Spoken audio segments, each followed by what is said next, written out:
Sekali lagi saya minta kita waspada ke depan. Saat ini ada kecenderungan segelintir mungkin pihak-pihak kekuatan-kekuatan luar yang dari dulu selalu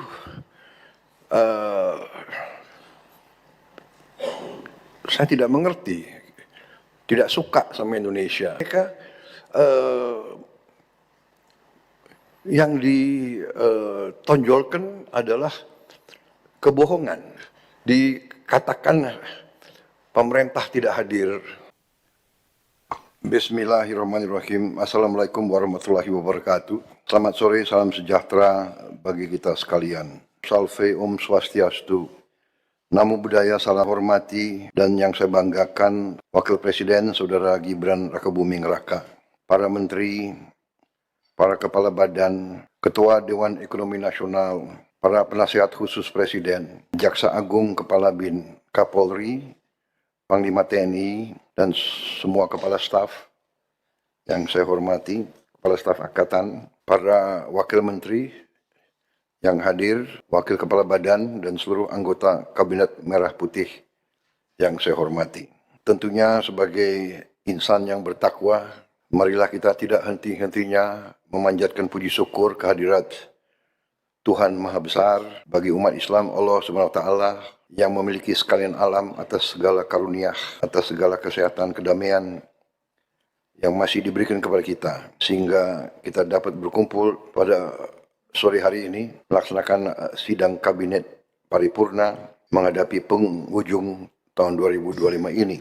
Kita tentunya selalu sadar dan ingat saudara kita di beberapa daerah di Aceh terutama dan Sumatera Barat, ya, baru saja mengalami bencana banjir dan tanah longsor, dan sebelumnya juga ada beberapa daerah. Kita berdoa saudara kita segera bisa pulih dan kita bekerja keras untuk memulihkan keadaan sehingga rekonstruksi dan rehabilitasi bisa segera dimulai. Saudara sekalian, keadaan bencana ini saya kira sekarang merupakan suatu keadaan yang harus kita hadapi dengan penuh kewaspadaan karena memang masalah perubahan cuaca, climate change yang mempengaruhi lingkungan hidup kita menjadi masalah global, masalah planet, sehingga membuat kita harus kuat, semakin tegar, semakin waspada. Menghadapi keadaan bencana yang baru saja terjadi dan yang sedang kita atasi bersama, pertama-tama tentunya saya sudah menyampaikan ke rakyat yang terdampak. Saya sudah ke sana beberapa kali. Ke Aceh saya sudah 3 kali, ke Sumatera Utara 2 kali, ke Sumatera Barat baru 1 kali. Rencananya saya akan segera ke sana lagi. Saya merencanakan minimal seminggu sekali akan saya lihat daerah itu untuk memantau perkembangan. Tadi video tadi memang saya minta ditayangkan, tapi saya tidak mengerti bahwa terlalu banyak yang ucapkan terima kasih kepada saya. Saya kira tolong disampaikan bahwa itu sesungguhnya bukan hasil saya. Itu adalah hasil kerjasama kita semua, terutama mereka yang di lapangan, mereka yang bekerja keras, mereka yang juga mempertaruhkan nyawa. Ada juga anggota kita yang kehilangan nyawa dalam rangka membantu rakyat yang terdampak. Jadi saya kira nanti mohon disampaikan ya, saya juga akan sampaikan langsung. Ya, rakyat kita sederhana, ya kan. Kalau pemerintah pusat hadir atau elemen dari pemerintah pusat hadir, pasti mereka taunya ini Bapak Prabowo, Bapak Presiden. Saya kira ya itu wajar rakyat berpikir seperti itu. Sebaliknya kalau nggak ada yang beres ya Bapak Presiden juga yang tanggung jawab. Jadi ya itu risiko seorang pemimpin. Terima kasih. Jadi saya bersyukur saya punya saudara yang telah bekerja keras sehingga rakyat berterima kasih kepada saya. Tapi saya anggap terima kasihnya ke saya itu adalah terima kasih kepada semua tim kita, pemerintah pusat, pemerintah daerah, semua pemerintah. Kecuali ya di sana sini ada bupati mungkin ya satu orang ya ya menurut saya kurang loyal kepada rakyat lah di saat kritis, ninggalin tempat dengan segala alasannya. Tapi yang lain saya lihat tegar, tabah. Jadi saya ingin ucapan terima kasih kepada semua petugas di lapangan. Ya, semua lapisan saya lihat dari yang tertinggi, para menteri, para wakil menteri, para kepala badan, saya lihat di lapangan. Saya lihat di rut perusahaan-perusahaan yang penting ada di lapangan. Di rut Pertamina, di rut PLN, PU ada, kerja keras, kesehatan semua saya lihat. Hampir semua KL hadir di situ. Terima kasih. Sebaliknya juga saya mohon jangan pejabat tokoh-tokoh datang ke daerah bencana hanya untuk foto-foto dan untuk dianggap hadir. Ya, mohon sebaliknya kita tidak mau ada budaya wisata bencana. Jangan. Kalau datang benar-benar harus ada tujuan untuk membantu mengatasi masalah. Saya kira kalau unsur pimpinan datang yang punya tugas dan portofolio ke situ. Wisata bencana ini tidak bagus. Rakyat di situ jangan dijadikan objek. Kita datang ke situ untuk benar-benar ingin mencari masalah, melihat kesulitan dan bertindak. Kita lihat di sini kurang air bersih. Apa tindakannya? Di situ kurang BBM, masih terisolasi. Bagaimana tindakannya? Dan sebagainya itu. Saya lihat terutama TNI, Polri, BNPB, Basarnas, tim SAR gabungan. Tadi saya sudah sebut, saya lihat pegawai Pertamina, PLN di mana-mana, PU di mana-mana, di tempat yang sulit, relawan warga masyarakat bahu membantu proses evakuasi, penyaluran bantuan dan pemulihan akses di sana. Kita semua satu tim dan saya terima kasih. Dalam keadaan yang sulit, ada kecenderungan manusia dan juga bangsa kita ini saya lihat ya, terutama sebagian elit-elit kita ada kecenderungan mau cari kambing hitam, mau cari kesalahan. Ini bukan saat untuk kita cari kesalahan, ini untuk kita bekerja keras, membahu mengatasi masalah di lapangan. Saya setelah beberapa kali ke situ, saya melihat, saya sudah sangat terima kasih. Saya melihat kita bekerja sebagai satu tim. Di awal-awal saya merasa saudara-saudara bertindak dengan benar, dengan cepat. Saya tidak perlu kasih pengarahan detail, saudara sudah bergerak. Saya senang di eselon pelaksana, saya dengar juga di TNI sudah berjalan cukup lama, bahwa bencana itu perintah operasi. Jadi tidak usah tunggu terlalu banyak petunjuk di saat-saat pertama. Jadi bencana kejadian itu sudah perintah operasi. Tidak perlu tunggu radiogram, tidak perlu tunggu terlalu banyak berinisiatif. Dan ini saya lihat sudah dilaksanakan oleh semua lembaga. Saya terima kasih sama saudara-saudara dari semua pihak. Sekali lagi saya minta kita waspada ke depan. Karena justru di saat ini ada kecenderungan segelintir masyarakat, terutama mungkin yang punya motivasi politik, atau bahkan saya terus saja melihat ada mungkin pihak kekuatan-kekuatan luar yang dari dulu selalu saya tidak mengerti kuat Indonesia mantap gitu.